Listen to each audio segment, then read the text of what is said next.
Top quality और consistent performance के लिए सिर्फ सिल्वर पंप नाम याद रखना. ನೋಡಿ, ಫಸ್ಟ್ ಆಫ್ ಆಲ್ ಜಾತಿ ಸಮೀಕ್ಷೆ ಮಾಡುವಂತ ಅಧಿಕಾರ ಕೇಂದ್ರಕ್ಕಿದೆ ಹೊರತಾಗಿ ರಾಜ್ಯಕ್ಕಿಲ್ಲ.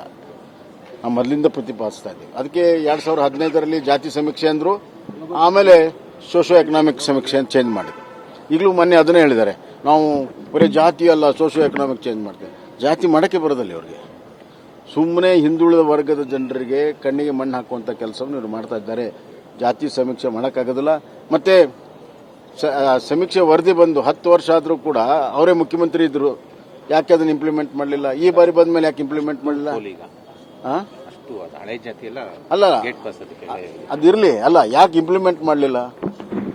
ಇವತ್ತು ಒಂದು ರೀತಿಯಲ್ಲಿ ನೀವೆಲ್ಲ ವಿಶ್ಲೇಷಣೆ ಮಾಡಿದರೆ, ಡಿ.ಕೆ. ಶಿವಕುಮಾರ್ ಮೇಲ್ಗೈಯೋ ಅಥವಾ ಸಿದ್ದರಾಮಯ್ಯ, ಒಂದು ರೀತಿಯಲ್ಲಿ ಹೈಕಮಾಂಡು ಬಹಳ ಸಂಕಷ್ಟದಲ್ಲಿ ಸಿದ್ದರಾಮಯ್ಯ ಸಿಕ್ಕಿದ್ರು.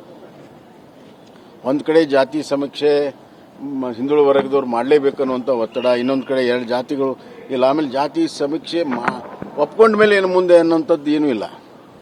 ಕೇವಲ ಜಾತಿಗಳನ್ನು ಪುನಃಸ್ಥಾಪನೆ ಮಾಡುವಂಥ ಕೆಲಸ ಬಿಟ್ಟರೆ ಏನೂ ಇಲ್ಲ. ಹೀಗಾಗಿ ಅದರಿಂದ ಈ ಹೈಕಮಾಂಡ್ ಪಾರ್ ಮಾಡ್ತು. ಅಲ್ಟಿಮೇಟ್ಲಿ ಕೇಂದ್ರ ಸರ್ಕಾರ ಏನು ಜಾತಿ ಸಮೀಕ್ಷೆ ಮಾಡ್ತದೆ ಅಲಾಂಗ್ ವಿತ್ ಜನಗಣತಿ, ಅದೇ ಫೈನಲ್. ಪ್ರಬಲ ವರ್ಗಗಳು ಸ್ವಾಗತ ಮಾಡಿದಾವಲ್ಲ ಸರ್ ರಾಜ್ಯದ? ಅಲ್ಲ, ಅವ್ರದ್ದು ಡಿಮಾಂಡ್ ಇತ್ತಲ್ಲ, ಸರಿಯಾಗಿ ಸಮೀಕ್ಷೆಗಿಲ್ಲ, ಮನೆಗೆ ಬಂದಿಲ್ಲ, ಸರಿಯಾಗಿ ಇದು ಮಾಡಿಲ್ಲ, ಎನ್ಯೂಮರೇಷನ್ ಮಾಡಿಲ್ಲ ಅನ್ನುವಂಥದ್ದು, ಅದಕ್ಕೆ ಅವ್ರು ಸ್ವಾಗತ ಮಾಡಿದ್ದಾರೆ.